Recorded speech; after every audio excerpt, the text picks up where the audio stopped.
자, 교재는 어디를 딱 펴두시냐면 36페이지요. 중개대상물이 되려면 일단은 첫 번째요. 법에서 정해놓은 중개대상 물건에 들어가야 됩니다. 이 법에서 정한 중개대상 물건은 5가지죠. 토지부터 시작해서 건물, 임목, 광업재단, 그 다음에 공장재단 이렇게. 요게 광자가 광업권이 아니고 광업재단, 그죠? 그러니까 중개상물에 들어가지 않는 것은, 그러니까 요 5가지 안 들어가면 중개대상 물건이 될 수 없어요. 이 얘기 하는 거예요. 그래서 이제 안 들어가는 거 보니까, 우리 교재를 잠깐 봐요. 37페이지. 박스 있잖아요. 그 중에 법정 중개대상 물건일 거 하고서 오른쪽 보니까요. 대토권은 중개대상물이 안 된다고 그랬죠. 그거 나온 거고. 그 다음에 입주권이라고 써져 있습니다만 이게 뭐냐면 철거민 입주권. 안 되고요. 요거. 그 다음에 권리금이라고 써져 있죠. 예? 자, 권리금 중개상물 안 됩니다. 그 옆에다가 영업권이라고 좀 써두시고. 요거 중요합니다. 예? 권리금 옆에다가 뭐라고요? 영업권, 그죠? 요 중개상물 안 돼요. 예. 자, 요게 뭐냐면 영업적인 가치를 누릴 수 있는 권리예요. 그러니까 식당을 인수한다고 해봐요. 그 식당에 보니까 단골이 많이 있어. 그 다음에 식당에 보니까 탁자랑 냉장고가 있어.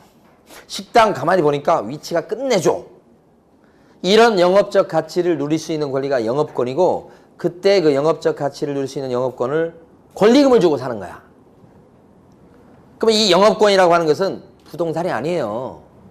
손님이에요. 예를 들어서 단골, 그 다음에 뭐 브랜드, 아니면 냉장고, 탁자, 위치 이런 거예요. 그런 건 중개상물이 안 들어가요. 아시겠죠? 부동산 자체가 아니니까. 예. 근데 이것도 오해하시면 안 되는 거예요. 이것도 역시 함정이 있는 거예요.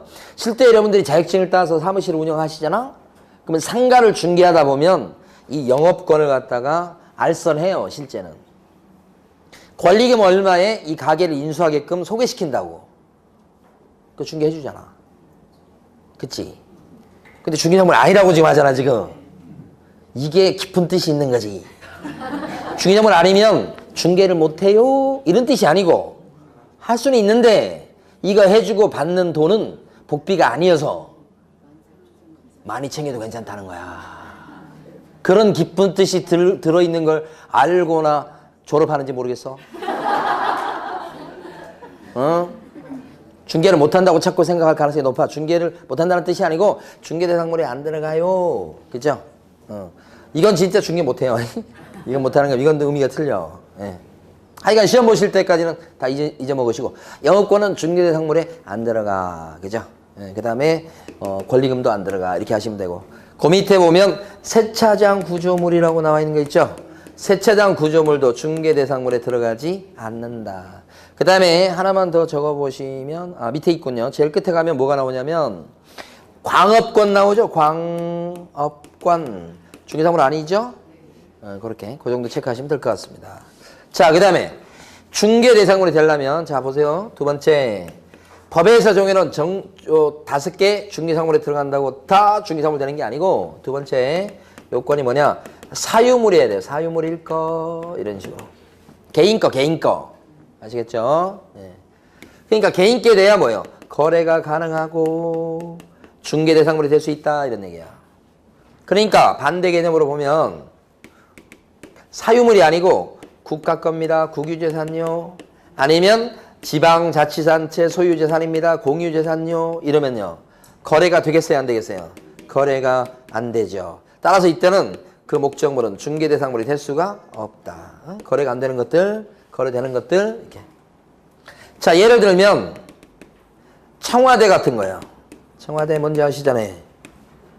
중개대상물입니까? 상식적으로 아니에요. 그런데 청와대는 건축물 맞습니까? 그래, 여기는 들어가요. 그렇지만 청와대를 사고 팔 일이 없잖아요? 그래서 아닌 거예요. 어떤 사람이 와가지고 경복궁을 팔아달래요. 경찰서에 신고해야 되는 거예요. 경복궁은 어디예요? 건물에 들어가요. 분명히 거래할 일이 없어요. 중개사물 안 된다. 뭐 이런 거예요. 시험에 나올 리가 없어요, 이거. 근데 이제 시험에 나왔던 건 뭐가 있었냐면 같은 의미인데 행정재산이다. 어려운 표현이에요. 행정재산이다. 이런 게 나왔었어요. 이게 뭐냐면 광명시청 같은 거 얘기해요. 행정 목적에 쓰이는 청사 건물 있잖아요.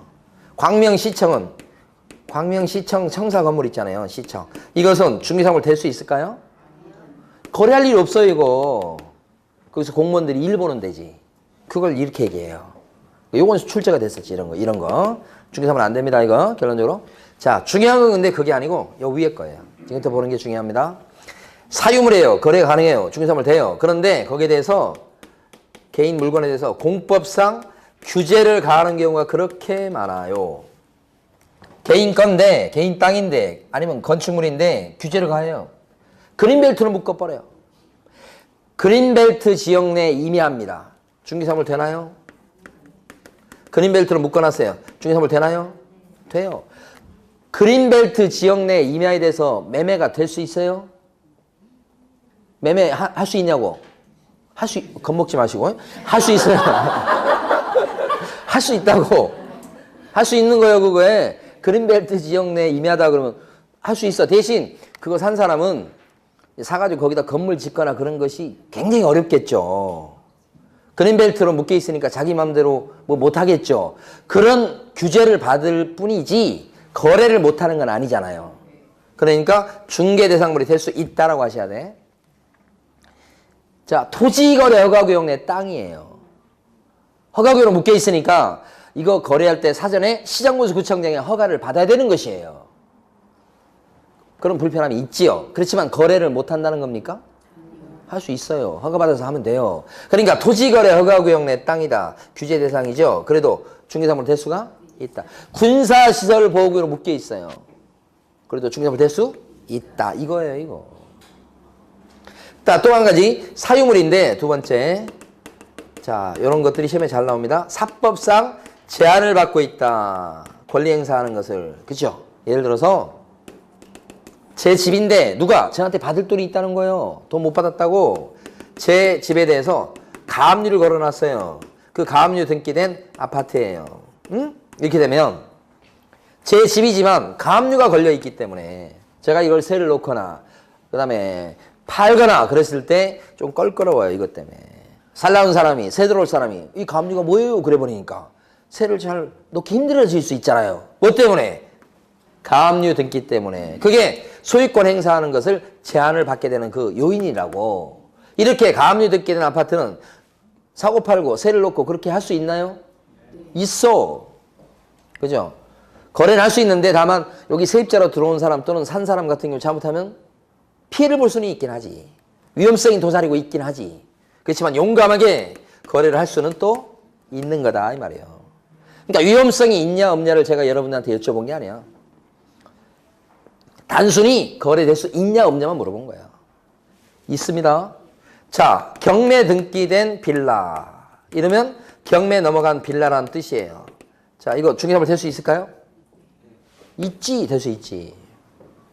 그죠? 경매 넘어갔기 때문에 사실은 뭐예요? 이런 거 집을 사거나 그랬을 때 잘못하면 소유권을 날릴 수 있어. 그래도 세상에는 용감한 사람 많은 거예요. 그러니까 경매 등기된 빌라 그래도 거기에 매입을 하거나 또는 세입자로 들어가거나 그런 것은 법률적으로 가능해요. 그래서 중개사물 될 수가 있다라고 하셔야 돼. 요게 시험에서 중요한 부분이에요. 그래서 거기 보면 사법상 거래 대상이 거래가 가능한 대상 물건일까 이렇게 해놓고 1번이 뭐라고 돼 있어요? 공법상 제한이 있는 부동산 이렇게 돼 있죠?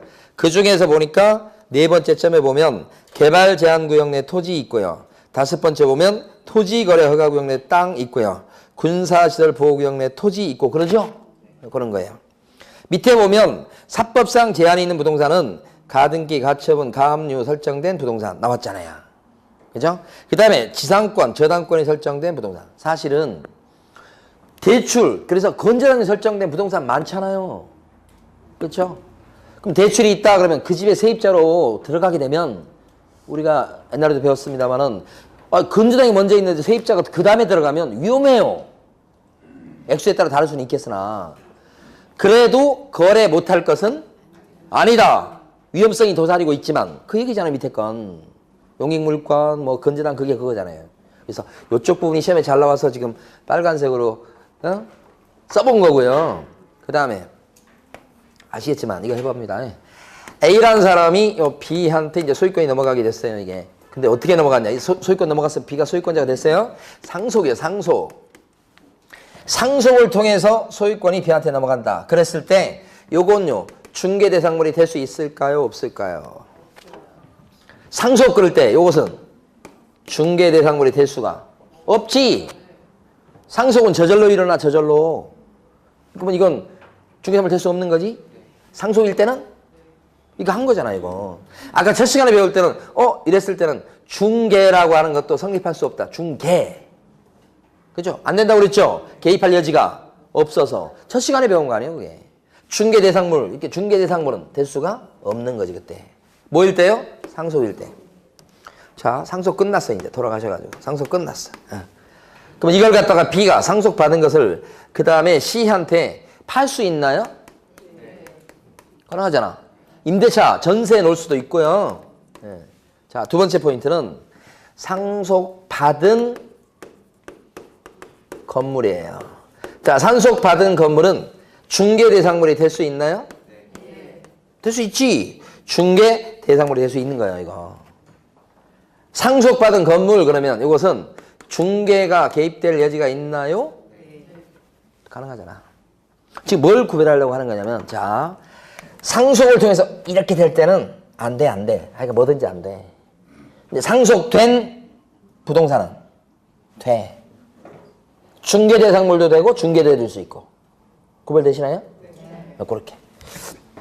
이론적으로 설명하는 것보다는 이렇게 이해해 두시면 좋아요. 그게 이제 3번 얘기예요, 사실은. 제일 밑에 거. 자, 됐습니다. 39페이지 갑니다. 자, 이제 우리가 이제 1장을 끝낸 겁니다. 드디어 1장 끝냈고 총칙 끝냈어요. 자, 그 다음에 2장이 뭐냐 그러면 2장이 아니지 우리 교재는 바로 나오죠. 두 번째 배울 게 뭐냐면 공인중개사 제도예요. 우리 교재에서는 2장이라고 되어 있지 않지만 사실은 내용이 좀 달라지는 겁니다. 공인중개사 제도가 자격제도인데 자 보세요.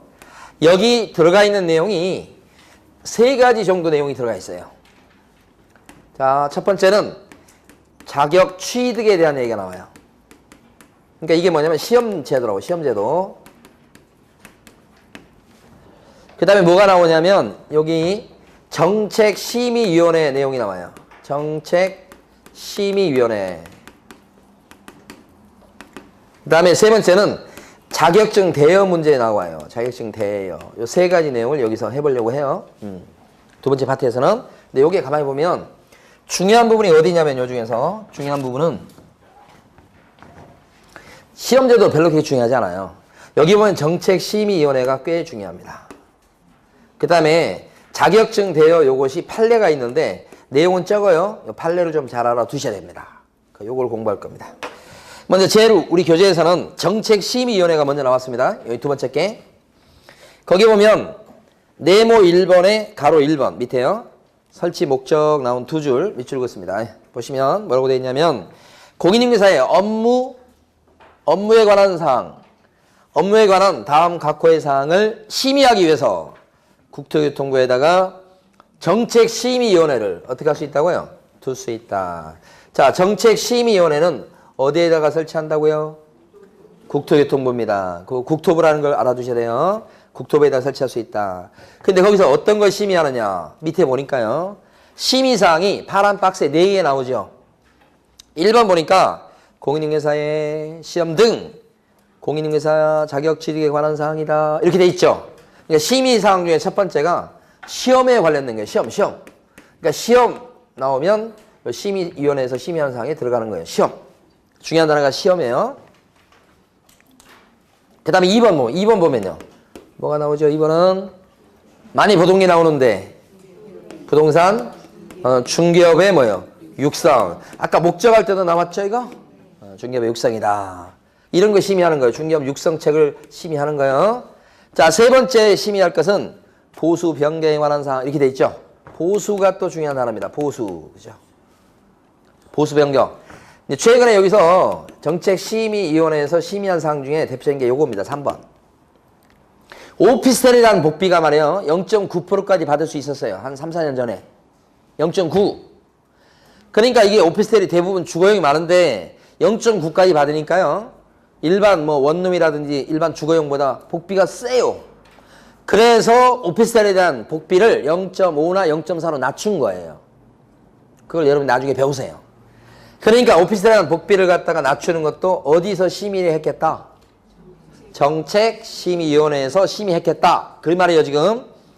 그 다음에 네 번째 보면 손해배상 책임 보장 이렇게 손해배상 이런 얘기 나오죠 지금. 자 이게 뭐냐면 중개업소에 보면 중개업소의 앞에 스티커 같은 게 붙여 있는 거 있을 거예요. 근데 거기 보면 호랑이 그림이 그려져 있어. 호랑이를 잘 못 그리겠어요. 그리고 거기에 1억 원 손해배상 가입업소라고 돼 있는 거 보셨죠? 이 스티커 그것과 관련돼 있어요.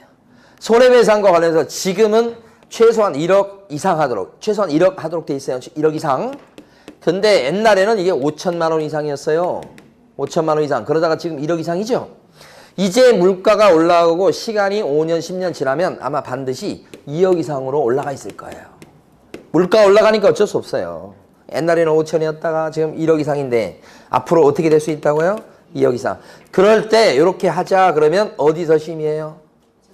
정책심의위원회. 그거 네 가지예요. 이 네 가지 심의사항을 암기를 할 필요가 있을 것 같아요. 그래서 암기하실 때 옆에다 한번 적어놔 보세요. 정책, 그죠? 손, 좀, 보, 시, 유, 이렇게. 충청도유, 정책, 손 좀 보시우, 이렇게. 정책이란 말은 정책심의위원회를 가리키는 거예요. 심의사항, 정책. 손이 뭘까요? 손. 4번. 손해배상 책임 보장에 관한 사항. 4번. 손자네, 손. 보자는 뭐예요? 이것은 3번이네. 보수 변경. 보수 변경. 시는요? 시험제도. 그죠? 절대평가인데 상대평가로 바꾸겠다 하면 여기서 결정하는 거예요. 곧 결정할지 몰라요. 곧 절대평가에서 상대평가로 바뀔 수 있어요. 예. 협박하는 거요. 유차가 뭐예요? 이거 유가 뭐예요? 2번인데 육성. 이 정도 섹스 센스는 있어야죠. 예? 육성. 중개업의 육성 이렇게 네 가지입니다. 예. 저 순서 그대로 암기해 보시고. 좀이 뭐냐고 물어보면 안 돼. 예. 자, 그 다음에 가로 2번에 가면 구성이라고 되어 있죠. 구성 보시면 공인중개사 심의위원회 구성 및 운영 등에 관하여 필요한 사항은 대통령령으로 정한다. 그래놓고 그 둘째 줄이 중요합니다. 심의위원회는 위원장 1명을 포함해서 7명 이상 11명 이내의 위원으로 구성합니다. 이렇게 됐죠. 숫자니까 중요합니다. 거기서 몇 명 이상요? 7명 이상. 몇 명 이내? 11명 이내. 이렇게 된 거예요. 근데 이때 요 숫자 따질 때 위원장 포함한 숫자입니까? 제외한 숫자입니까? 그러니까 여기가 더 중요해요. 그래서 기억하실 때는 4, 7, 11 이렇게 하세요. 4가 4 포함의 의미예요. 4, 7, 11 이렇게 기억을 해주시고. 자, 그 다음에요. 반가로 1번에 위원장 나옵니다. 위원장은 동그라미 1번. 심의위원회 위원장은 국토교통부 장관이 돼요? 1차관이 돼요? 위원장은? 1차관. 장관 그러면 안 되고 1차관입니다. 자, 반면에 다음 페이지 가시면 정책심의위원회 위원입니다. 다음 페이지 가시면 위원은 다음 각호 어느 하나에 해당하는 사람 중에서 국토교통부 장관이 임명하거나 위촉한다. 다시 한번 위원은 누가 임명 위촉해요? 국장이. 장관이. 국장이. 위원장은 누가 돼요? 1차관이. 바뀌면 안 됩니다. 박스 밑에 가면 동그라미 2번 임기 나옵니다. 임기 몇 년? 2년입니다. 거기까지 기억을 해두시고. 자, 그 다음에 42페이지 넘어가시겠습니다. 42페이지가 요겁니다. 자격 취득에 대한 얘기들 몇 가지만 아시면 돼요. 제일 밑에 가면 자격 시험과 관련해서 시험 시행기관의 장은 누구냐 그랬을 때 제일 밑에요. 원칙은 누구죠? 시도지사. 그죠? 그래서 보면 공인중개사가 되려는 자는 제일 끝에 두 줄 중요합니다. 공인중개사가 되려는 사람은 특별시장, 광역시장, 도지사 또는 제주특별자치도지사의 제주도시사가 시행하는 공인중개사 자격시험에 어떻게 해야 돼요? 붙어야 된다. 다시 한번 공인중개사가 되려는 사람은 누가 시행하는 시험에 붙어야 됩니까? 국장이 아니라 시도지사. 이걸 국장으로 바꾸면 틀리는 거. 예. 그거. 그 다음에 오른쪽 가시면 예외적으로 국장이 나설 수 있는 경우가 없지 않아 있어요. 어떤 경우냐면 국장은요. 시험 수준의 균형 유지 등을 위해서 필요하다고 인정했을 때는 대통령령으로 정하는 바에 따라 직접 문제를 출제하거나 시험을 시행할 수가 있다. 현실적으로는 국장이 직접 시험 문제를 출제하거나 시행하지는 않습니다. 근데 법상은 가능한 거예요. 그러니까 시험의 시행기관은 원칙적으로 누구라고 하셔야 돼? 원칙은 시도지사, 예외적으로 국장 이렇게 하셔야 되고 가로 2번에 보시면 응시 자격 얘기가 나옵니다. 시험의 응시 자격은 제한이 없어요. 제한이 없어요. 그래서 뭐 미성년자도 시험 볼 수 있고 외국 사람도 시험 볼 수 있고 결격자도 시험 볼 수 있고 다 시험 볼 수 있다고 생각하시면 돼. 우리가 다음 주에 공부하겠습니다만은 파산 선고 받은 파산자 있잖아요. 결격자예요. 결격자가 되면 중개업 시장에서 사무실 오픈하거나 직원으로 일하거나 그게 안 돼요. 그러나 시험은 볼 수 있다는 뜻이에요. 파산자가. 예. 요새는 파산 선고 받으신 분이 꽤 계시더라고. 예. 그래서 가끔씩 질문을 받는데 시험까지 봐서 자격증을 딸 수는 있는데 일하는 못하는 거다. 원칙적으로. 예. 그런 얘기. 자, 그런데 반가로 2번에 가시면 응시 자격을 제한받고 있는 사람이 딱 2명 있어요. 그 2명이 누구냐 그러면 동그라미 1번의 기억반 둘째 줄 보면 시험 부정행위자입니다. 부정행위 저지른 사람은요 5년 동안이나 시험을 못 보게 됩니다. 부정행위자요. 뭔지 아시죠? 해보셨죠? 안 해보셨어요? 아니 세상에 태어나서 부정행위 같은 거 좀 해보고 살아야 되는 거 아니에요? 저는 2번 정도 컨닝 해봤는데 진짜. 그 다음에 동그라미 2번에 보면 자격 취소로 받았잖아요. 자격 취소 받은 사람은 몇 년 동안 시험 못 봐요? 3년요. 이렇게. 이 두 사람 빼고는 다 볼 수 있어요. 네. 이제 자격 취소 당하는 분들은 3년 동안 시험 못 보잖아요. 근데 제가 이제 경험한 것 중에 하나 뭐냐면 가끔씩 자격 취소를 당하셔가지고 다시 시험 보러 오신 분 제가 2분 봤어요. 2분. 옛날에는 자격을 잘 안 잘랐습니다. 합격생이 많지 않을 때는. 근데 지금은 셌고 셌잖아요. 그러니까 법 위반하고 딱 걸리게 되면 자격 취소 금방 합니다. 그냥. 그러니까 자격 취소 당한 거야. 그래서 다시 공부한다고 오셨더라고. 예. 절대 그런 일이 있어서는 안 됩니다. 예. 자, 거기까지 보시고 그 다음에 쭉쭉 넘어갑니다. 47페이지 가십니다. 여러분이 자격증을 따면 누구 이름으로 자격증이 나올까요? 국토부 장관의 이름으로 자격증이 나올 것 같습니까? 아니면 시도지사 이름으로 자격증이 나올 것 같습니까? 시도지사. 여러분 같은 경우에 경기도에서 시험 보잖아요. 그러면 경기도지사 이름으로 증이 나오지. 그렇지만 사무실 오픈할 때는 금천구에 가서 오픈할 수 있어요? 경기도지사 자격증일지라도 그러니까 경계선은 없어요. 아무 데서나 다 써먹을 수 있지요. 그런 뜻이에요. 그래서 교재 보면 47페이지 제일 위로 가시면 자격증 교부라고 남아있죠? 거기 동그라미 1번 보시면 시도지사는 이렇게 남았죠? 합격자에게 국토교통부령이 정하는 바에 따라 자격증을 교부해야 된다. 누가 자격증 준다고요? 시도지사요. 국장으로 바꾸면 틀리는 거. 그 다음에 동그라미 2번 시도지사는 시험 합격자의 결정 공고일로부터 1개월 내 시험 합격자에 관한 사항을 공인중개사 자격증 교부대장에 기재한 후 시험 합격자에게 공인중개사 자격증을 뭐요? 교부해야 된다. 자격증 언제까지 주래요? 한 달 내 주래요. 그런데 요새는 이제 옛날 같은 경우 있잖아요. 만약에 자격증을 갖다가 땄어요. 그러면 자격증을 받기 위해서 막 여기 같은 경우에 도청까지 가고 막 그러고 서울 같은 경우는 서울시청까지 가고 막 그랬어요. 그래서 발표를 하잖아요. 발표를 하는 날 보면 진풍경주에 지금도 아마 인터넷에 사진 있을 거예요. 서울시청 건물을 합격자들이 뺑뺑 몇 바퀴 돌아요. 뭐 받으려고? 자격증. 줄 서는 거예요. 첫날이 그래요. 첫날. 아마 사진 어디 있을 거예요. 막 보도 나오고 막 그랬거든.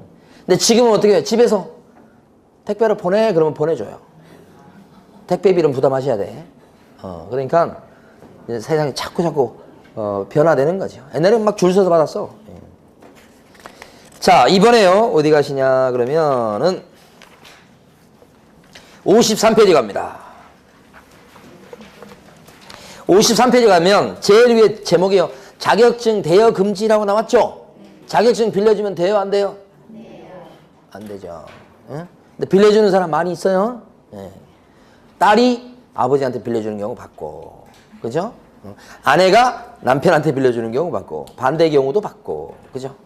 그리고 이상하게 중개 자격증 가만히 보면 특징이 뭐냐? 이번에도 어디 보니까 아내가 땄어. 아내가 자격증을 땄어. 근데 이번에 첫 시간인데 이번 주에 첫 시간인데 인사하면서 왔더라고. 근데 뭐 저희 남편이 공부해요. 아내가 따고서 이제 누구 공부시키는 거예요? 남편을. 공부가 얼마나 힘든지 한번 맛 좀 봐라 이렇게. 그런 건 아니겠지만 하여간 보면 필요해요. 이런 자격증이 저희 집도 한 2개 있었으면 좋겠어요. 2개 있어요. 어떻게 해요? 돌려막기가 돼요. 자격증. 저희 학교 다닐 때 막 신용카드 막 발급이 많이 됐었거든요. 그럼 신용카드 한 3, 4개 갖고 막 돌려막잖아요. 근데 자격증도 돌려막기 하는 게 필요할 때가 있어요. 그래서 그런 거예요. 그래서 아내가 따서 남편도 같이 따라. 2개 있으면 좋고 3개 있으면 더 좋고 뭐 이런 거예요. 자, 그런데 자격증 빌려주면 어떤 일이 발생하는지 보세요. 밑에 보시면 반가로 3번이에요. 가운데 정도에 있어요. 자격증을 빌려주잖아요. 그러면 자격을 잘리게 돼요. 반가로 3번 첫 줄에 나왔죠? 거기서 끝나는 게 아니에요.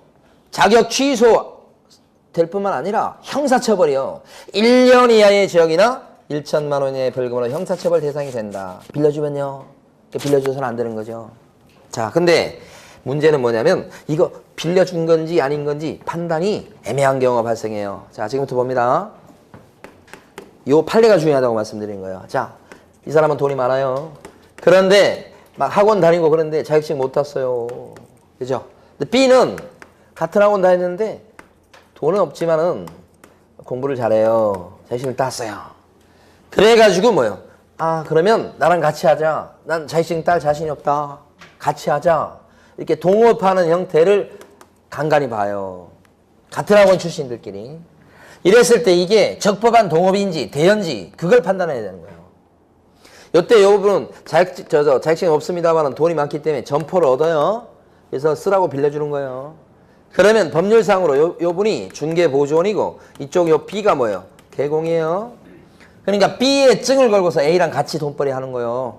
자, 그러면 대연지 아닌지 제가 지금부터 3가지 케이스를 말씀드릴 텐데 여러분들이 맞춰보시는 거예요. 자, 첫 번째.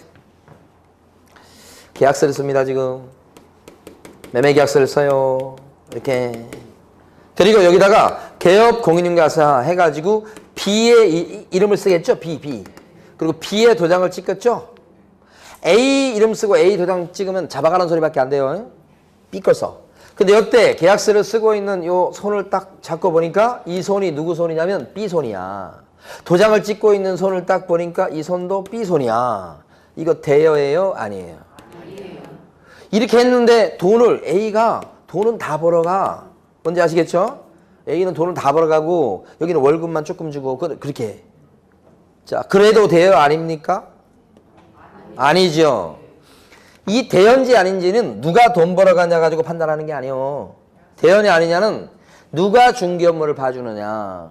이거 전부 다 B가 봤죠. 자격증 있는 사람이 봤죠. 문제될 게 없어요. 자, 2번째 케이스. 또 역시 계약서 씁니다. 계약서 쓰는데 보니까 개공 B 해서 B의 도장도 이름도 쓰고 B의 도장도 찍고 막 그러겠네. 계약서 쓰고 있는 손을 쭉 보니까 이 손이 누구 손인가 봤더니 A가 쓰고 있네. 도장을 찍고 있는 손을 딱 잡고 보니까 A 손이네. 저 A 증 없는 사람 대여예요 아니에요? 확실하게 돼야지. 그죠? 그러니까 저거나 이거 두 가지를 봤을 때 고민할 게 하나도 없어. 자, 문제는 가운데 거예요. 어? 계약서를 씁니다. 쓰는데 계공 B 해서 B의 도장을 찍습니다. 계약서를 쓰고 있는 손을 딱 잡고 보니까 이 손이 A 손이야. 그런데 도장을 찍고 있는 손을 딱 잡고 보니까 이 손은 B 손이야. 대여입니까 아닙니까? B가 도장 찍었는데. 오, 재미가 하나도 없네요. 대여 맞습니다.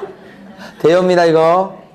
대여인지 아닌지 판단할 때는 누구 이름이 적혀있고 누구 도장이 찍혀있냐고 하는 형식이나 외관 이것 갖고 판단하는 게 아니래요. 우리 판례는. 실질적으로 중개 업무를, 여기서 중개 업무가 뭐죠? 계약서 작성이에요. 실질적으로 계약서 작성 같은 중개 업무를 누가 했냐 그것 갖고 판단한다고. 무자격자가 있잖아요 지금. 그렇게 만든 거잖아요. 그러니까 이건 대여예요. 자격 취소에다가 형사처벌이죠.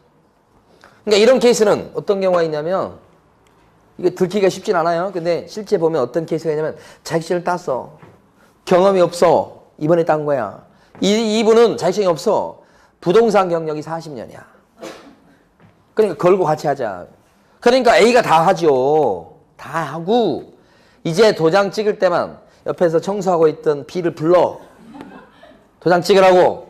아무것도 모르고 가서 도장만 찍는 거야. 이게 바로 이거예요. 대여지 대여. 그죠? 그래서 여러분들은 어디를 읽어보시냐면 54페이지입니다. 54페이지에 보면 판례 중에 1번 판례를 갖다 여러분들이 다 읽어보셔야 돼. 1번 판례를 읽는 것은 생략하겠습니다. 그건 여러분들 읽어보시고. 자, 이제 어디 가냐면 마지막으로 59페이지 가십니다. 자, 여기까지 갔고요. 자, 세 번째 내용으로 갑니다. 세 번째 내용이 뭐냐면 등록제도예요. 등록제도. 이건 자격제도고 여기 앞부분까지 볼 겁니다. 자, 등록이 되면, 등록이 끝나면 그때부터 그 사람은 뭐라고 불러요? 개공이라고 부르고, 개업 공인중개사가 되면 그때부터 떳떳하게 뭘 할 수 있게 됩니까? 중개업을 할 수 있게 됩니다. 그렇죠? 근데 여기서는 지금 개공이 되려면 어떤 요건을 갖춰야 됩니까? 이런 얘기예요. 그걸 등록 기준이라고 불러요. 다른 말로 등록 요건 같은 말입니다. 여기가 매년 시험 문제가 확실하게 한 문제가 출제되고 내용이 어렵지는 않습니다. 오늘 여기까지 할까요? 등록 기준, 등록 요건. 자, 그러면 칠판에 제가 설명을 드리고 그 다음에 교재에서 그 부분을 밑줄을 그을 거고요. 자, 먼저 자격증을 땄어요. 공인중개사죠. 중개업을 하고 싶어요. 중개업하려면 뭐가 필요하죠? 등록. 그래서 관청에 등록 신청을 합니다. 등록이 났어요. 그러면 그때부터는 타이틀이 달라집니다. 공인중개사인 뭐가 돼요? 개공이죠. 등록이 끝나면 어떤 타이틀이 붙어요? 개공 이렇게 해요.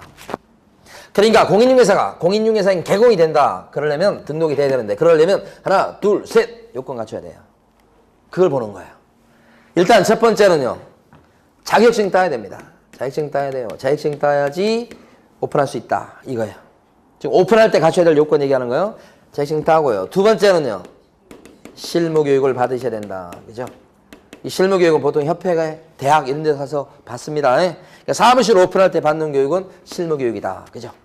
그 다음에 자격증 따야 되고. 자, 세 번째는요. 사무실을 확보해야 됩니다. 사무실을 얻어야 된다. 그죠? 그래서 등록에 필요한 3요소가 자실사 이렇게 되는 거야. 자격증 따고 실무교육 받아놓고 그 다음에 사무실 얻어놓고 요 세 가지지. 예. 요즘에 제일 어려운 게 뭐예요? 자격증 따는 게 제일 어렵지. 아무래도 공부니까. 예? 예. 자, 근데 시험에서는 여기가 조금 중요합니다. 사무실 부분. 여기를 좀 공부하셔야 돼요. 여기가. 사무실과 관련해서 첫 번째 일단은 건축물 대장 있죠? 건축물 대장에 기재되어 있는 건물에다가 사무실을 확보해야지만 사무실을 중개사무실을 오픈할 수 있어요. 그 얘기가 첫 번째 얘기입니다. 건축물 대장에 등재가 돼 있어야 된다는 얘기는 합법적인 건물을 의미하는 거예요. 합법적인 건물에다가 사무실을 확보해 놨을 때 등록을 시켜주겠다 이 말이에요. 그러니까 이 말은 뒤집어서 얘기하면 어떤 말이 되냐면 무허가 건물이다 그랬을 때 거기에다가는 중개사무실을 오픈할 수 있을까요? 없을까요? 이 말이에요. 가건물에다가는 중개사무실을 낼 수 있나요? 가건물 그러면 대표적인 게 컨테이너 박스 같은 거. 안 됩니다 이거. 이렇게. 대장에 나와 있는 합법적인 건물에다가 사무실을 얻어놔야 된다 이 말이에요. 그런데 반드시 건축물 대장에 기재가 돼 있어야 되는 건 아니에요. 예외적으로 건축물 대장에 등재가 돼 있지 않는 건물일지라도 준공이 떨어졌으면 준공이 뭐예요? 건물을 쓸 수 있게 됐다 그런 뜻이죠. 준공이 떨어지면 예외적으로 대장에 안 올라 있어도 사무실을 쓸 수 있어요. 요 부분을 잘 이해하셔야 돼.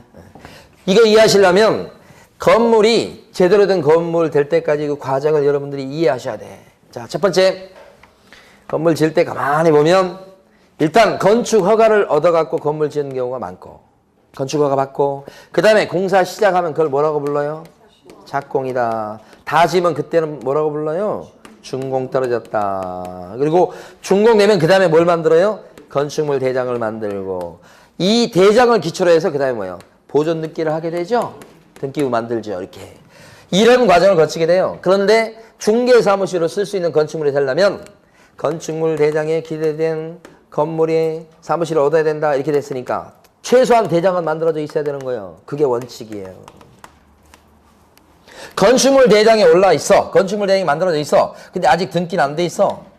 그러면 중개사무실로 쓸 수 있다 없다? 있다는 뜻이에요.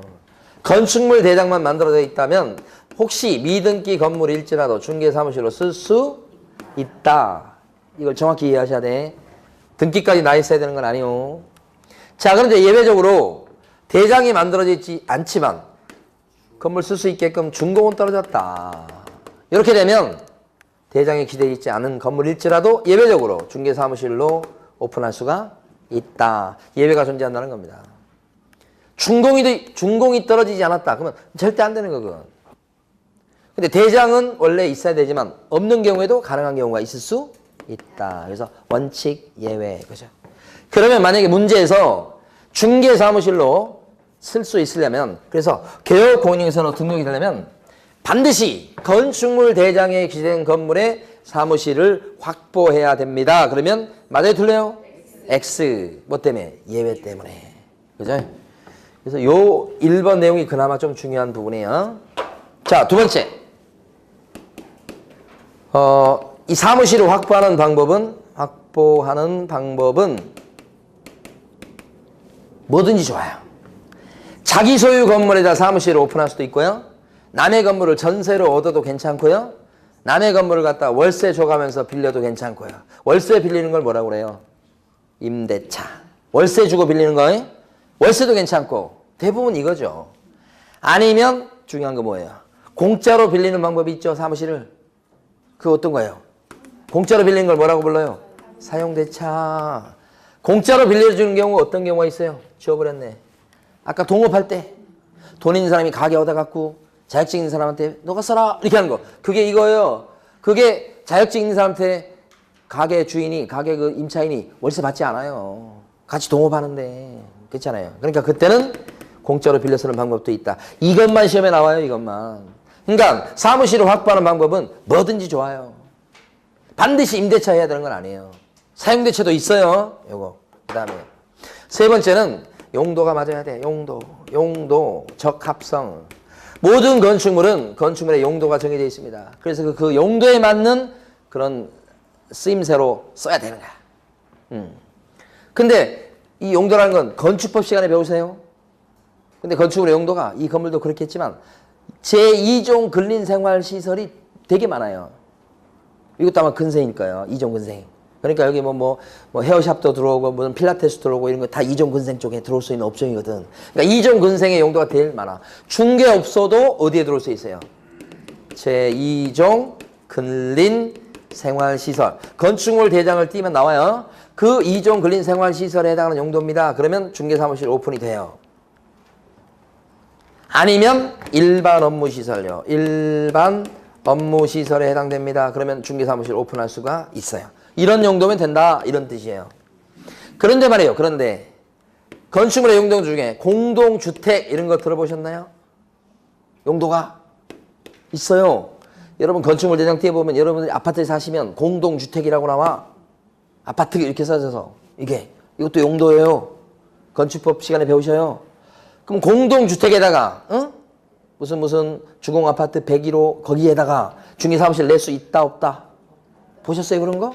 안 되지. 이건 주거용으로 쓰는 거잖아요. 거기다가 어떻게 중개사무실 내? 단지 내 상가를 얘기하는 게 아니에요. 여러분 사시는 그 주거 부분 얘기하는 거예요. 거기다 사무실 낼 수 없죠? 가끔씩 놀라는 것은 지금도 그런 게 있는가 모르겠는데 무슨 아파트 단지 안에 점집 같은 거 있는 경우 있죠?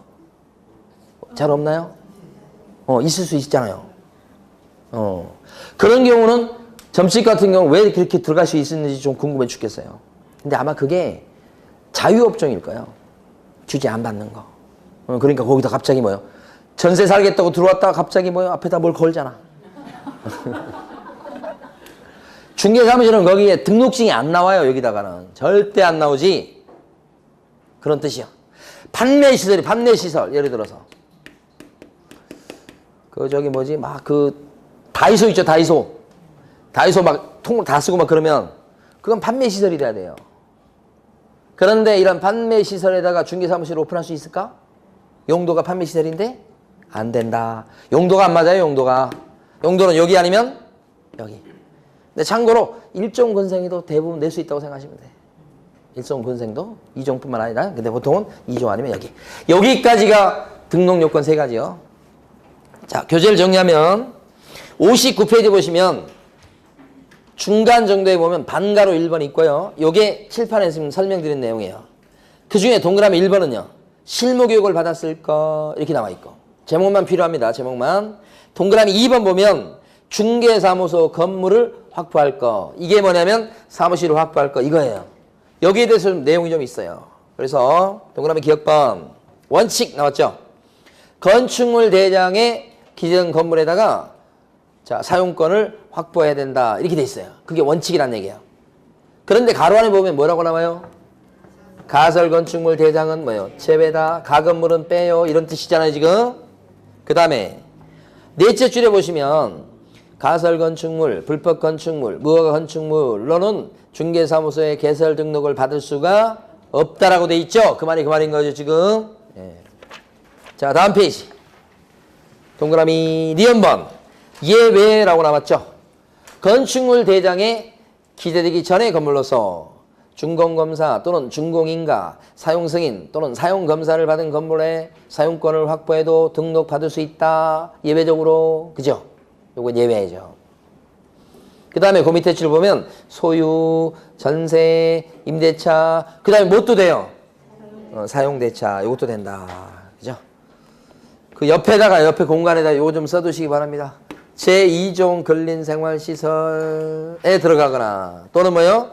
일반 업무시설일 때 중개사무실을 거기다 설치할 수 있다 이런 뜻이요. 다시 한번 2종 근린생활시설 또는 뭐요? 일반 업무시설 이렇게. 이제 마지막 하나 더 합니다.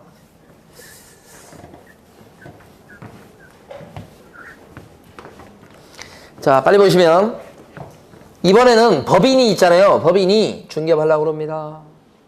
법인이 이번에는 그러면 등록을 내야 되죠. 등록이 되면 그때부터 이름이 달라집니다. 이름이 법인인 뭐라고 불러요? 개업 공인중개사 개공이라는 타이틀을 드디어 붙일 수 있죠. 등록이 되면 개공이라는 타이틀을 붙일 수 있죠. 등록이 끝나면 개공이 되는 거죠. 그러려면 이 법인은 하나, 둘, 셋, 넷, 5가지 조건을 갖춰야 됩니다. 이거예요. 하나씩 봅니다. 교재에서. 첫 번째. 지금 60페이지 반가로 2번 밑에 동그라미 1번 두 줄을 밑줄 긋습니다. 60페이지 반가로 2번 밑에 동그라미 1번 두 줄. 상법상 회사 또는 협동조합 기본법 제2조 제1호에 따른 협동조합으로서 자본금이 얼마 이상 돼야 됩니까? 5천만 원 이상일 거. 이 두 줄만 밑줄 긋고 칠판을 보시고요. 나머지는 밑줄 긋지 않으셔야 돼. 자, 첫 번째 요건입니다. 등록이 되려면 일단 상법에 나오는 회사에 들어가든지 또는 아니면 협동조합 기본법에 따른 협동조합에 들어가야 됩니다. 이렇게 둘 중에 하나에 들어가야 돼요. 일단은 이렇게 여기 아니면 여기요. 플러스 그리고 자본금 규모가 얼마 정도 돼야 됩니까? 5천만 원 이상 돼야 됩니다. 이렇게 돼 있죠. 자본금 규모가 이렇게 자본금의 규모가 5천만 원 이상 그래야 뭐요? 등록될 수 있다 이 말이요. 그러니까 요건은 요러든지 동시에 뭐예요? 5천 이상 이거예요. 이런 거니까 자 이해를 해보시면 상법에 나와 있는 회사의 종류가 5가지요. 암기할 필요 없어요. 근데 여러분들이 제일 많이 들어본 주식회사 있을 거고 그 다음에 유한회사 있고요. 유한 책임회사라는 게 또 있고요. 한명회사 있고요. 합자회사 있고요. 5개예요. 5개 중에 어떤 거라도 좋아요. 꼭 뭐 주식회사여야 되는 건 아니에요. 한명회사도 괜찮아요. 아니면 협동조합에 들어가면 돼요. 협동조합. 자, 그러니까 만약에 법인인 개업공인회사로 등록되기 위해서는 반드시 자본금 5천만 원 이상의 상법상 회사이어야 된다. 맞습니까? 왜 틀리죠? 얘 때문에 틀리는 거죠. 법인인 개업공인회사로 등록되기 위해서는 자본금이 5천만 원 이상의 상법상 주식회사이어야 된다. 이어야 된다 그러면 X. 왜 틀리죠? 주식회사 말고도 유한회사, 유한책임회사, 한명회사, 합자회사도 있고 뭣도 있죠? 협동조합도. 그래 틀린 거죠. 그러니까 여기 5개 또는 여기에 이 중에 하나만 들어가면 돼 일단. 두 번째. 여기에 들어간다고 되는 게 아니고 예를 들어서 유한회사예요. 근데 자본금이 3천만 원밖에 안 돼. 3천만 원. 등록이 되겠어요? 자본금이 딸려서 안 되는 거예요. 협동조합이에요. 자본금이 2천짜리야. 등록이 됩니까? 안 된다는 거예요. 그래서 여기 또는 여기에 들어가면서 동시에 뭐예요?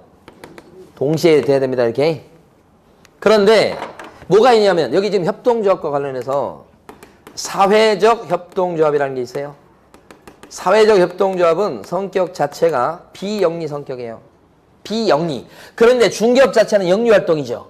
그러니까 성격이 맞지 않아요. 그래서 사회적 협동조합만큼은 어떻게 해요? 여기서 제외. 너무너무 중요한 거야. 방금 전에 밑줄 긋은 것 중에 가로 열고 사회적 협동조합은 제외라고 나와 있죠? 그거 너무 중요합니다. 그러니까 사회적 협동조합인데 자본금이 뭐예요? 5천만 원이야. 그럼 법인인 개업공인회사로 등록이 돼요? 안 돼요? 아무리 5천만 원 일진하죠. 사회적 협동조합만큼은 안 된다. 이 뜻이죠. 성격이 안 맞아서. 네. 자, 그 다음에 동그라미 2번입니다.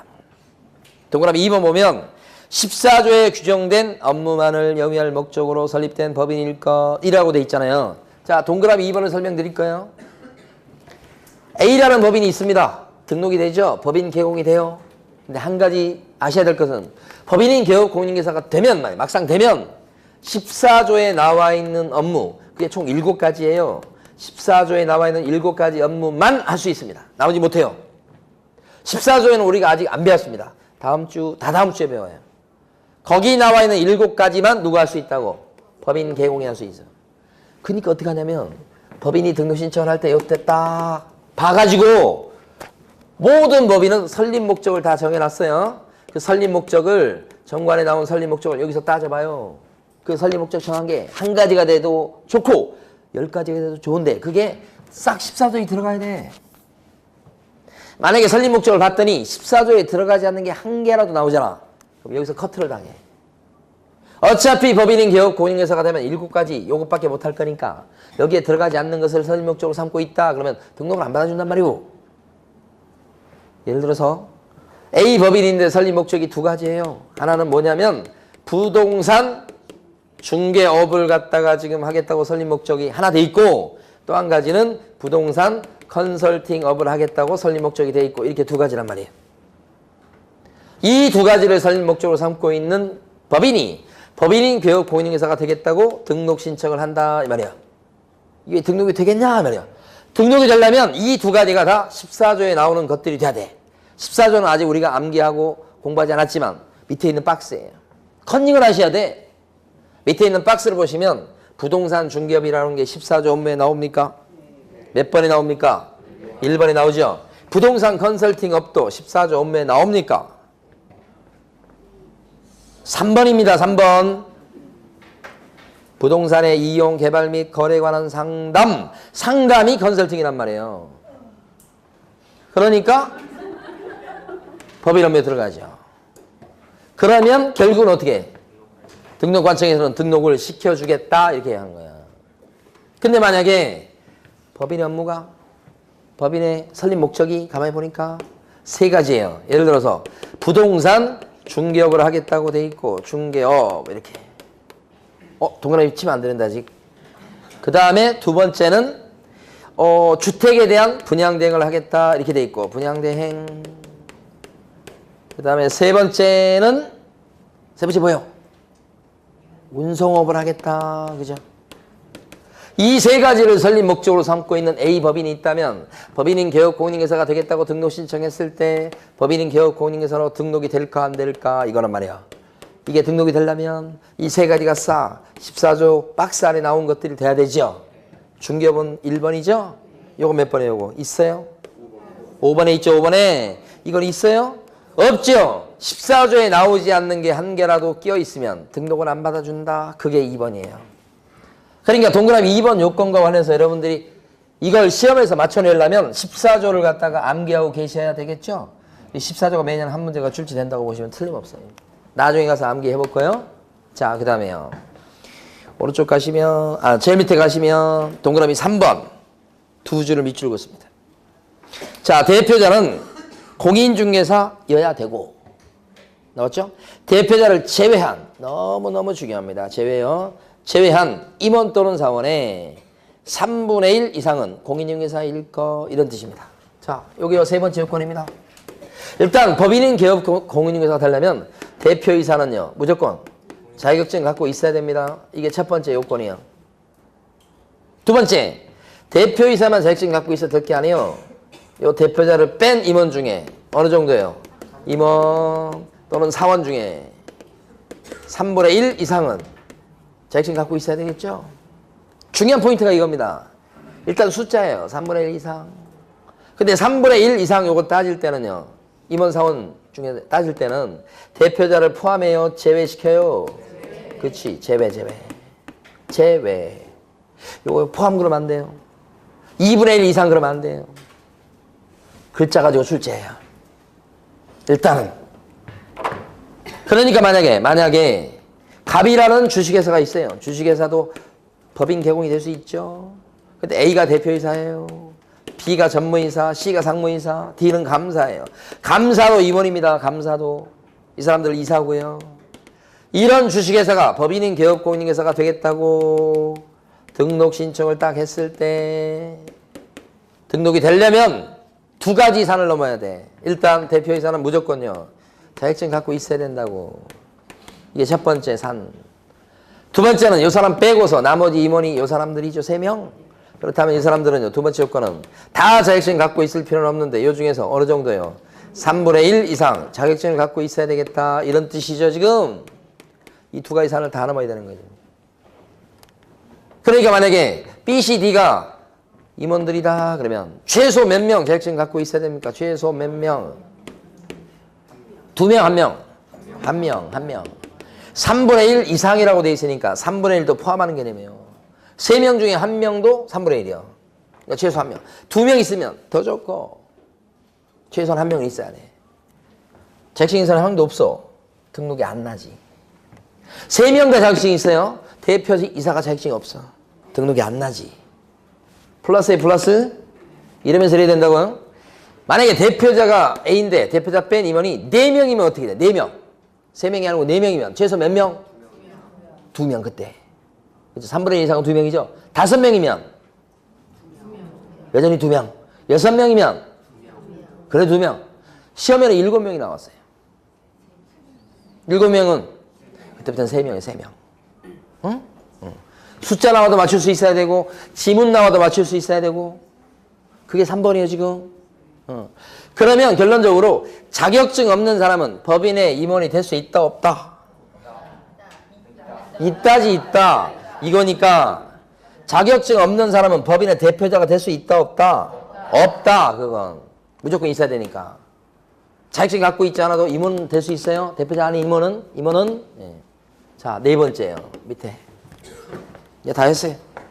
네 번째 보시면 오른쪽 페이지 2입니다. 대표자요. 그 다음에 임원사원 전원 및 분사무소 책임자가 무슨 교육을 받았을 것? 실무교육을 받았을 것. 이렇게 돼요. 그러니까 법인은 개업권익회사로 등록되려면 실무교육을 받는데 실무교육은 누가 받는다고요? 임원사원 전원이. 임원사원 전원이 받는다고 돼 있는데 그 임원 중에는 또는 사원 중에는 자격증 없는 임원사원도 있을 수 있나요? 네. 있다고 그랬잖아요. 자격증 없는 사원 또는 임원도 있을 수 있죠.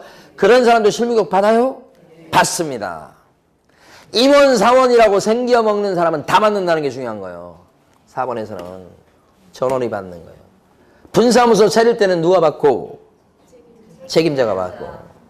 자, 밑에 있는 동그라미 5번은 별령이 아니죠. 건축물 대장에 기재된 건물의 사무실을 확보해야 됩니다. 그 얘기죠, 지금. 아까 했었죠? 자, 그러면 칠판을 잠깐 봐요. 다 끝냈어요, 이제. 자, 공인중개사인 개공이 되기 위해서 갖춰야 될 요건과 그 다음에 법인인 개업 공인중개사가 되기 위해서 갖춰야 될 요건을 지금부터 암기를 해버리세요. 여기는 자실사. 이거 암기도 아니에요. 그냥 주문이에요, 주문. 수리수리 마수리 그런 주문. 자실사 이렇게. 3요소. 이쪽은 어떻게 되느냐? 자실사. 공통이 공통. 5회초 14만 이렇게 되죠. 자실사 5회조 14만 이쪽이요. 시험 문제는 주로 법인인 개업 공인중개사의 등록 기준 위주로 출제가 됩니다. 주로 한 문제. 자격증 따고요. 실무교육 받고요. 사무실인데 여기는 내용이 좀 있죠. 자격증 누가 갖고 있어야 돼? 대표자. 그리고 나머지 대표자 뺀 임원사원 중에 3분의 1 이상. 실무교육은요. 임원사원 전원이 다 받고. 똑같습니다, 이거. 그 다음에 여기 뭘까? 자본금 5천 이상의 상법상 회사이거나 또는 뭐요? 협동조합일 거. 그죠? 5천만 원 이상? 아니면 상법상 회사 또는 협동조합일 거. 이거 두 가지 요건. 여기 조합 중에는 사회적 협동조합은 어떻게 돼요? 제외. 사회적 협동조합은 제외다. 이렇게. 이거 뭐래요? 14조조차 빠진 거예요. 14조에 규정된 업무만 할 목적으로 설립돼야 됩니다. 그랬을 때 등록할 수 있다는 거죠? 자, 그런데 요새요 변호사들 보면 돈벌이를 못해서 미치려고 그래요. 자, 변호사가 막 중개사무실 운영하고 싶어요. 그럼 변호사는 여기 나와 있는 등록 기준 나 이거 자실사 여기 적용돼요 안 돼요? 등록 기준 변호사는 요 등록 기준 적용돼요 안 돼요? 안 되면 변호사는 자격증, 중개자격증도 없이 그냥 사무실, 중개사무실 차릴 수 있어요? 오해하시면 안 돼. 자꾸 이걸 착각하시더라고. 변호사한테 요 등록 기준이 적용돼요? 안 돼요? 그러면 적용돼요. 적용된다는 게 무슨 의미예요? 변호사일지라도 중개사무실을 오픈하려면 중개자격증을 따야 되고 협회 가서 실무교육도 받아야 된다는 뜻이에요, 이게. 이거 착각하시면 안 돼. 여러분 누구 편이에요, 지금? 다시 한번. 자, 변호사 같은 경우에 등록 기준 적용돼야 한대요. 된다. 적용되니까 어떻게 해요? 갖춰야 된다. 아니면 사무실이니까 있지, 변호사니까. 이건 있는데 이게 문제지, 이거. 됐습니까? 이제 하나 더 마지막, 진짜 마지막이에요, 이제. 뭐가 있냐면 특수법인이라고 있어요. 많진 않아요. 특수법인에 해당되는 가장 대표적인 게 지역농협이에요. 단위농협. 이 지역농협은 농지만 중개해줘요. 조합 안에 농지. 이 단위농협은. 근데 지역농협은 농지만 중개해주는데 특성이 있잖아요. 그래서 이때는 등록 안 하고도 할 수 있다 이렇게 얘기해요. 등록이 면제돼 있어. 그러니까 지역농협 같은 특수법인은요. 방금 전에 우리 배웠던 자실사 5회조 14만. 요 등록 기준은 적용될까 안 될까? 적용되지 않죠. 이걸 만약에 적용시키면 다른 어떤 것보다도 지역농협은 14조에 나와 있는 업무 있잖아요. 그것만 해야 된다는 거야. 지역농협이 하는 업무 중에는 그것 말고 무슨 금융과 관련된 업무도 많은데 그렇잖아요. 이게 성격이 안 맞는 거예요. 하나도 적용되지 않습니다. 결론. 변호사는요. 등록기준 적용되고 특수법인은 등록기준 적용되지 않고. OX 문제 다 풀어놓으셨죠? OX 문제를 지금 아침에 나눠드리는 것은 쉴 시간에 쉬지 말고 풀어놓으라는 뜻이에요. 어? 아시겠죠? 1번 O예요 X예요? 어디가 틀렸어요? 자, 건전하게 육성하는 것이 목적이긴 한데 그것은 부동산 중개업을 건전하게 육성하는 게 목적인 거죠. 자, 2번은요. X죠. 자, 국가경제에 이바지함이 아니고 뭐요? 국민경제에 이바지함이고요. 3번은요. 중개의 정의에서 말하는 그 밖의 권리의 득실을 변경할 때 그 밖의 권리에는 저당권도 포함된다. 4번 중개업이란 중개 대상물에 대한 권리의 득실 변경에 관한 행위를 알선하는 것을 말한다. 맞습니까? 이게 중개업입니까? 중개죠. 중개하고 중개업은 다르잖아요. 예? 용어가 어렵다고 그랬어요. 예? 앞으로 머리가 많이 빠질 거예요. 이렇게. 그 다음에 5번 반복 계속성이나 영업성이 없이 우연한 기회에 타인 간의 임야 매매를 중개하고 보수를 받은 경우에 중개업에 해당이 된다. 아무리 보수를 챙겼어도 우연히 해갖고는 영업성이 없잖아요. 중개업이 안 되죠. X. 6번 타인의 의뢰에 의해서 일정한 보수를 받고 부동산에 대한 저당권 설정 행위의 알선을 업으로 하는 경우에 그 행위의 알선이 금전소비대차의 알선의 부수에서 이루어졌다면 중개업에 해당되지 않는다. 해당되죠. 그래도. 7번 공인중개사에는 외국법에 따라서 공인중개사 자격을 취득한 자를 포함한다. 안 그래요. 우리나라 법에 따라서 자격증을 따야 되는 거예요. 8번 개업 공인중개사라 함은 공인중개사 자격증을 갖고 중개를 업으로 하는 자를 말한다. X죠. 개업 공인중개사는 자격증이 있든 없든 상관없어요. 중개업을 하든지 안 하든지 상관없다고요. 어떻게만 돼 있으면 개공이 되는 거예요. 등록. 개업 공인중개사라 함은 이 법에 의해서 중개사무소 개설 등록한 자를 말한다. 그렇게 하셔야지. 무슨 자격증 얘기예요. 무슨 중개업이요. 그죠? 9번 소속 공인중개사는 개업 공인중개사에 소속된 공인중개사로서 그 다음에 여기까지 맞잖아요. 그 다음에 개업 공인중개사의 중개업무와 관련 갑자기 틀리기 시작하죠. 중개업무와 관련한 현장 안내 단순한 업무를 보조하는 자를 말한다. 그러면 안 되고 대신에 뭐가 와야 돼요? 중개업무를 수행하거나 그 다음에 개업 공인중개사의 중개업무를 보조하는 자를 말한다. 뒤에가 그렇게 와야 되겠죠? 그 다음에요 11번 중개보조원이란 공인중개사가 아닌 자로서 맞고요. 개업 공인중개사에 소속되어서 여기도 맞죠. 그 다음에 중개대상물에 대한 현장 안내 여기까지도 맞아요. 근데 갑자기 돌변해가지고 확인설명 의무를 부담한다고 나오잖아 지금. 그럼 어떻게 해? 틀렸지. 확인설명 의무를 부담한 자가 아니고 현장 안내, 일반 서무 등 중개업무와 관련된 단순한 업무를 보조하는 자를 말합니다. 라고 해야지 정답이지. 그 다음에요. 11번. 점포 위치에 따른 영업상의 이점은 중개대상물이 아니죠. 이걸 갖다가 영업권이라고 아까 말씀드렸어요. 점포의 위치, 그 다음에 비품 뭐 이런 거 아니면 브랜드, 노하우 뭐 이거 12번 콘크리트 집안 위에 볼트 조립 방식으로 철제 파이프 기둥을 세우고 3면에 천막을 설치해서 주벽이라고 할 만한 것이 없는 세차장 구조물은 그죠? 쓸데없이 길게 써놨죠? 그냥 세차장 구조물을 하면 될걸. 중개사물에 해당되지 않습니다. 13번 광업재단에 속한 광업권은 중개사물 되나요? 안 된다고요. 광업재단 자체가 되는 거고요.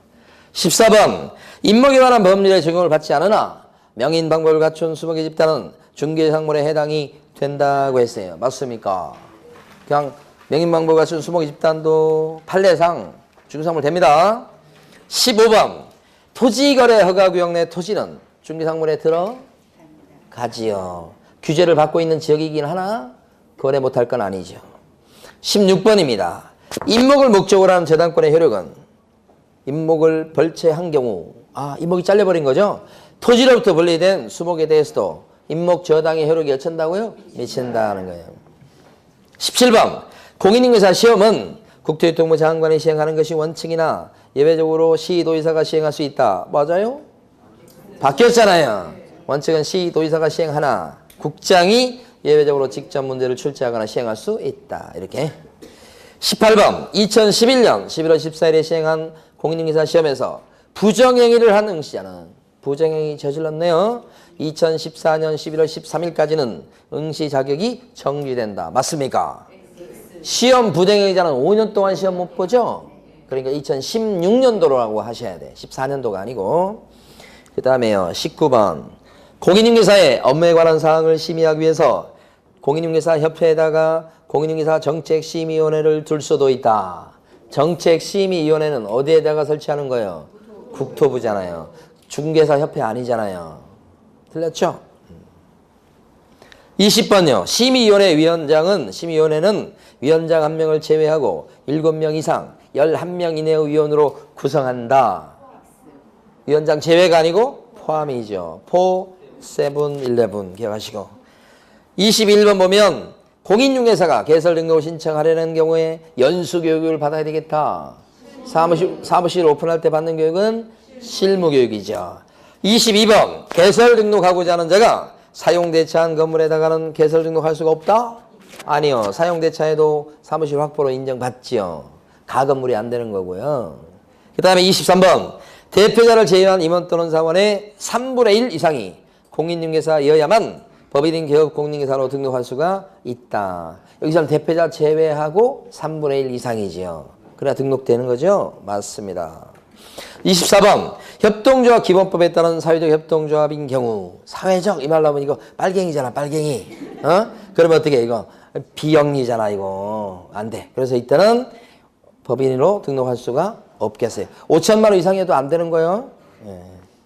자 25번 자본금 5천만 원 이상의 유한책임회사는 유한책임회사 오케이 괜찮아.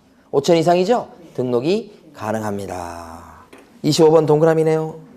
26번 농협동조합법에 따라 부동산 중개사업을 할 수 있는 지역 농협동조합도 공인중개사 법령에서 정한 개설 등록 기준을 갖추어야 된다. 아니죠. 특수법인은 등록 기준은 적용되지 않고 변호사는 등록 기준이 적용되고 그죠? 오늘 여기까지. 네. 수고 많으셨습니다. 네.